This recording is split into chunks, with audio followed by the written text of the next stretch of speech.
උපකාරක පන්ති කියන ශාස්ත්‍රයේ මම දැනුවත් තරමින් ඉඳලා තියෙන සාර්ථකම ගුරුවරයා කේසරි තනගේ සර්.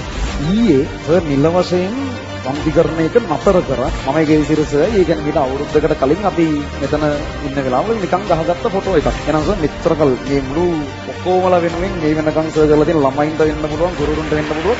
ඒක කරලා තියෙන හැම දෙයකටම සර්ට ගොඩක් ස්තුතියි. මේ පොඩි විශේෂයක් වෙනවා. හරිද? ඕගොල්ලන්ට නෙමෙයි.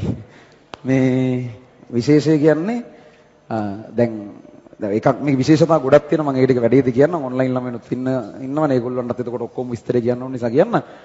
මේ මෙන්න මෙහෙම එකක් වුණා. හරිද? දැන් මේ ඉන්දීප ආයතනය සහ කියන්නේ මම කතාවේදී සම්පූර්ණ විස්තරය කියන්නම්. ඒක ගොඩක් මැච් වෙන නිසා වැදගත් වෙන්නයි කියන එක. මේ ආයතනය මේ අර අපිට බොහොම ජ්‍යෙෂ්ඨ කෙමිස්ට්‍රි ගුරුවරයෙක්ගේ කේසරි විතානගේ සර්ගෙනේ. ඒක දන්නව නේද ඔයගොල්ලෝ? ඒතර කේසරි සර් කියන්නේ මේ අපිට කලින් මේකේ හිටපු ඉතින් මම දන්න තරමින් සහ මගේ තියෙන දැනුම මත මේ වෘත්තියේ ඉඳලා තියෙන සාර්ථකම මිනිස්සයා. ඔයගොල්ලන්ට එහෙම ලොකුවට එහෙම මේ ඒක සංවේදීතාවයක් නැතුව ඇති. ඒ කියන්නේ උපකාරක පන්ති කියන ශාස්ත්‍රයේ මම දැනුවත් තරමින් ඉඳලා තියෙන සාර්ථකම මේ ගුරුවරයා කේසරි විතානගේ සර්. කේසරි සර් ඔය කොවිඩ් වල ටිකකට කලින් සර් මේ කොවිඩ් කාලෙම වගේ අසනීපයක් කරනවා උගුරේ කටහඬ ඉන්නේ නැතුව එහෙම අසනීප තත්ත්වයකට කරනවා. ඒ නිසා ඔය කොවිඩ් කාලෙන් පස්සේ අර ඒක කතා නොකර ඉන්න හොඳ නැතිකමට මෙහෙ විතරක් පන්ති කරා, වෙන කොහෙවත් පන්ති කරේ නැහැ. මේ සර්ගේ ආයතනෙ විතරක් පන්ති කරා. ඒ කියන්නේ කතා නොකර ඉන්නකොට ඒක තව නරකට බලපාන නිසා මේ එක පන්තියක් විතරක් කරා, වෙන කොහෙවත් පන්ති කරන්නේ නැතුව.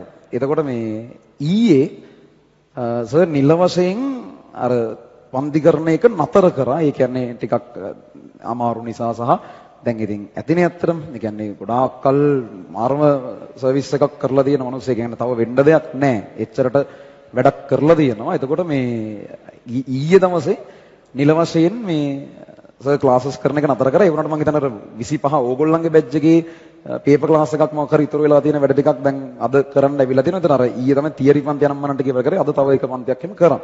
අර ඒ පන්තිය මොකක් හරි ඒ පටන් ගත්ත බැච් එක මම හිතන්නේ ඉවර වෙනකන් මොනවා හරි වැඩ ටිකක් සර්ගේ පැත්තෙන් කරගෙන යනවා වගේ එකක් කරනවා. නැත්තම් හොඳ නැති නිසා අනිත් ක්ලාසස් ටික වෙන සර් කෙනෙකුට දීලා මේ ඒක නතර කරලා තිබුණා.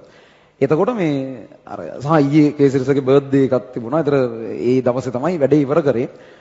ඒකට එතකොට අර නිල වශයෙන් ඒ වගේ ගුරුවරයෙක් මේ කියන්නේ ෆීල්ඩ් එකෙන් එහෙම ඉවත් වෙනවා කියන එක ඒක අර එහෙම ලොකුවට ඕගොල්ලන්ට දැනුම් නැති වුණාට අපි මේකේ ඉන්න අය වශයෙන් ඒක මාර ලොකු ඒ කියන්නේ එන දෙයක්. ඒක යමක් කරන්න ඕන ඒක වටින يعني හරීම මේ 아무තු මයිල්ස්ටෝන් එකක් ඒක. ඒ කියන්නේ නර්ව් සර්විස් එකක් කරලා බොහොම වැදගත් විදිහට කාගෙන්වත් කතන්දර අහගන්න නැතුව අර නමක් තියාගෙන ෆීල්ඩ් එකකින් විශ්‍රාම යනවා කියන්නේ බොහොම දුර්ලභ ගණේ මිනිහෙකුට කරන්න පුළුවන් වැඩක්.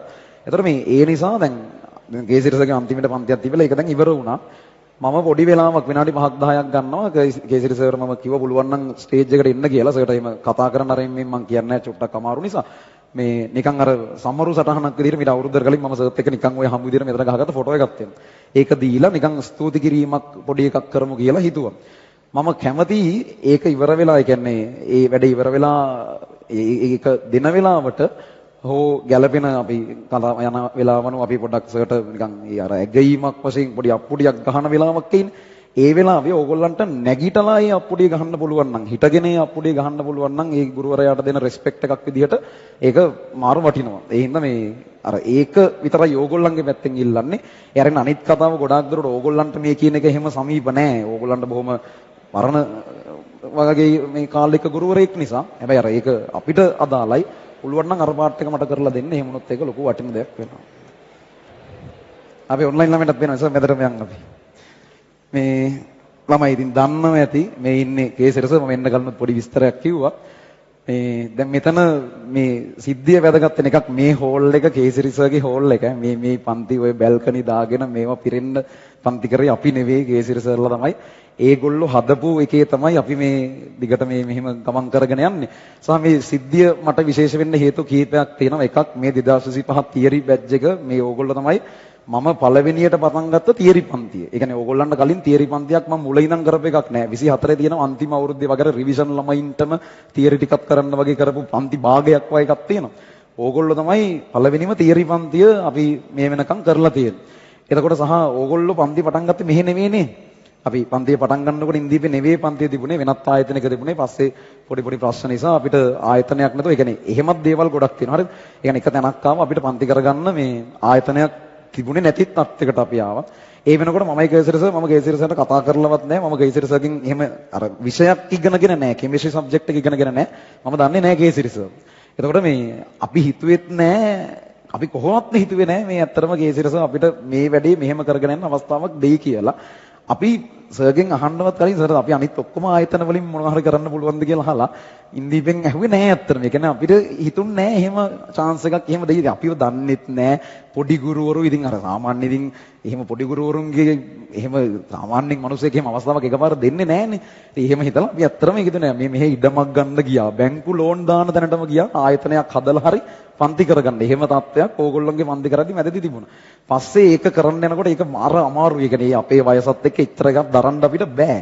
ඊට පස්සේ එතනදී මේ අන්තිමේට කොහොමටත් කෝකටත් කියලා අහලා බලමු කියලා එකපාරයි අපි ඇවිල්ලා හම්බෙලා කතා කරලා ඇහුවේ මේ කේසරි සර් කිසිම ප්‍රශ්නයක් නැතුව අපිට වැඩි කරගෙන යන්න කියලා කිව්වා. සහ ඒ මම මෙතෙන් ආපු තීරණේ වෙන්න ඕන මම හිතන්නේ මම ටියුෂන් ජීවිතේ මොනවා හරි දේවල් එළියෙන් කියලා ඉගෙන ගත්තා නම් වැඩිම දේවල් ප්‍රමාණයක් ඉගෙන ගන්න හේතු වෙන ඩිසිෂන් එක. ඒ කියන්නේ කේසරි සර්ගෙන් තරම් මම ටියුෂන් වල මේ උපකාරක පන්ති ෆීල්ඩ් එකේ හැසිරෙන්න ඕන විදිය සම්බන්ධව වෙන කිසිම ගුරුවරයෙක්ගෙන් දැනුමුතුකම් අරගෙන නැහැ. සමහරක් ඒවා සර් කියලා තියෙන ඒවා සමහරක් ඒවා සර්ගෙන් අපි අහුල ගන්න ඒවා. ඒ කියන්නේ අර ඔයාට ලොකු වැඩක් කරන්න ඕන, ඔයා දැනගන්න ඕන මිනිස්සුන්ගෙන් ඉගෙන ගන්න. මේ මිනිස්සු කියන්න ඕනේ නැහැ අහුල ගන්න. එහෙම ගොඩාක් තියෙනවා. ඒ කියන්නේ අර මේ ඉතින් අවුරුදු පොඩි ගානක අත්දැකීමක් නෙවෙයිනේ. අවුරුදු කීයක්ද ඔක්කොම වයස අපි පන්ති කරලා තියෙන කාලේ? 40කට වැඩි කාලයක්. හරිද? අවුරුදු 40කට වැඩි කාලයක් පන්ති කරලා. මගේ වයස අවුරුදු 27යි 26යි තමයි. හරි 27 වෙනව තව චුට්ටකින්. ඒතර මේ එහෙම ඉතින් මාර අත්දැකීමක් ඒක. ඒ කියන්නේ අර කියන සමහරක් ඒවා ඒ කාලේ පන්ති කරලා අර වෙන ගන්න බෑ. මට පුළුවන් වෙලා තිබුණා. ඉතින් අවුරුදු 6-7ක් පන්ති කරපු මට ඒ ටික එහෙම මිනිස්සෙකින් ගන්න පුළුවන් වුණා. ඒවා ඕගොල්ලන්ට සමහරක් විට කේසිරිසම ලොකුවට සමීප නැතුව හැබැයි ඕගොල්ලන්ගේ අම්මලාට තාත්තලාට අයියලාට අක්කලාට වගේ නම් අනිවාර්යෙන් අතිශයින්ම සමීප ඇති. එහෙම ගොඩාක්ම දන්න ගුරුවරේ. ඔය මම නිකන් එක උදාහරණයක් කියන්නම්. මෙන්න මෙහෙම එකක්. හරිද? මේක ඕගොල්ලන් ලොකුවට අදාළ නැහැ. නිකන් මම ගත්ත දෙයක් මම එක උදාහරණයක් කියන්නේ.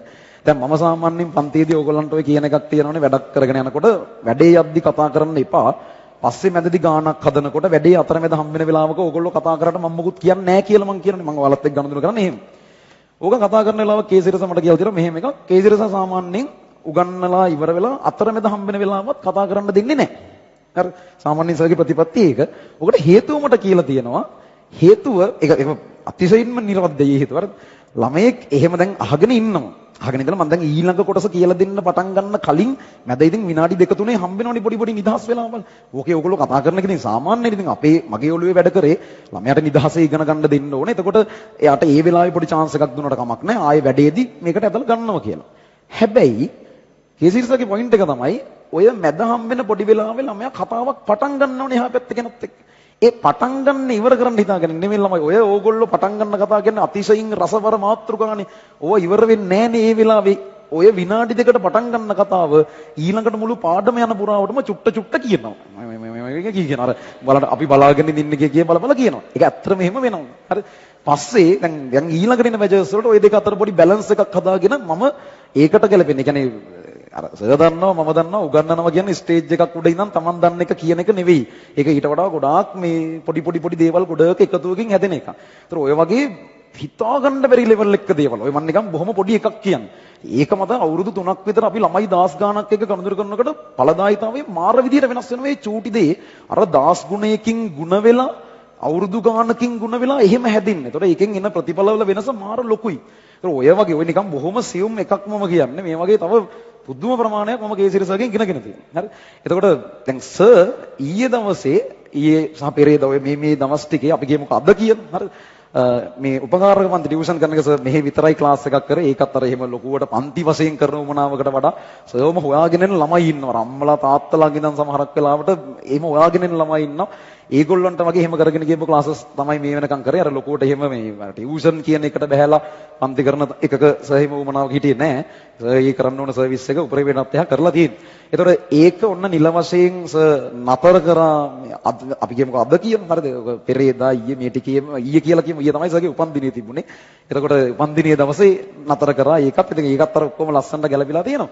කොහොම හරි මේ ඉතින් එහෙම දවසක් සහ අනිත් එක ඕගොල්ලෝ මම පටන් ගත්ත පළවෙනි තියරි පන්තිය සහ අද ඕගොල්ලන්ගේ සිලබස් එකේ වැඩ ඉවරයි මෙතන. හරිද? ඒකත් පොඩි නිකන් එක්තරා විදිහක ඔයාලා පාඩමක් ඉගෙන ගන්න අන්තිම දවසේ පාඩමකින් විෂය කර්මයක් ඉගෙන ගන්න අන්තිම දවස් අදනේ. ඊට පස්සේ අපි මිශ්‍ර අභ්‍යාස වැඩ ටිකක් නේ කරන්නේ. ඒතර ඒකත් වෙලා තියෙනවා. සහ සර්ගේ බර්ත්ඩේ එක ඊයේ තිබිලා තියෙනවා. සහ මේ මම හිතුවේ සර්ට පොඩි ටැග් එකක් දෙමු කියලා ඒකට. ඒ ටැග් එකත් මම කියන්නම් මේ ටැග් එකක් කියන්නේ මතක සටහනක් විදිහට පොඩි දෙයක්. මේක මීට අවුරුද්දකට කලින් මම ඒකේ සිරස ඒ කියන්නේ මීට අවුරුද්දකට කලින් අපි මෙතන ඉන්න වෙලාවක නිකන් ගහගත්ත ෆොටෝ එකක්. එච්චරයි තියෙන්නේ. ඒකයි thank you sir කියලායි විතරයි තියෙන්නේ. ඊට එහා මොකුත් කියන්න ඕනේ නැහැ මං හිතන්නේ. එහෙම අර වචන වලින් කියන්න ගියොත් වැඩේ බාල වෙන විදිහේ මිනිස්සු තමයි මේ ඉන්නේ. ඒ නිසා මේ ෆොටෝ එක එහෙම ගහපු ෆොටෝ එකක්. හොඳම වැඩේ කියන්නේ මේ ෆොටෝ එක ගහලා හරියටම ඊයට අවුරුද්දයි. හරි. එරි ඔක්කොම හරිය විදිහට ගැලපිලා තියෙනවා. ඒතර මේ සර් පන්ති නතර කරන දවසට අවුරුද්දකට කලින් හරියටම එදා අපි ගහපු ෆොටෝ එකක්. ඒත් මේක නිකන් මම සර්ගෙන් අහලා සර් මම ෆොටෝ එකක් ගන්නද? මේක මම Facebook ඊට පස්සේ දැම්ම පොඩි කැප්ෂන් එකක් එක්ක මේ කමක් නැද්ද කියලා අහලා එහෙම ගත්ත ෆොටෝ එකක්. ඒතර ආය අවුරුද්දකට පස්සේ මේ ෆොටෝ එක මම නිකන් print කරලා සර්ට දෙනවා කියලා තීරණය කරා මේ දවසේ. සහ ඕගොල්ලන්ගේ ඉස්සරහා එහෙනම් සර් මෙච්චර කල් මේ මුළු ඔක්කොමලා වෙනුවෙන් මේ වෙනකන් සර් කරලා තියෙන ළමයින්ට වෙන්න පුළුවන්, ගුරුවරුන්ට වෙන්න පුළුවන්. ඒ කරලා තියෙන හැම දෙයකටම සර්ට ගොඩක් ස්තුතියි.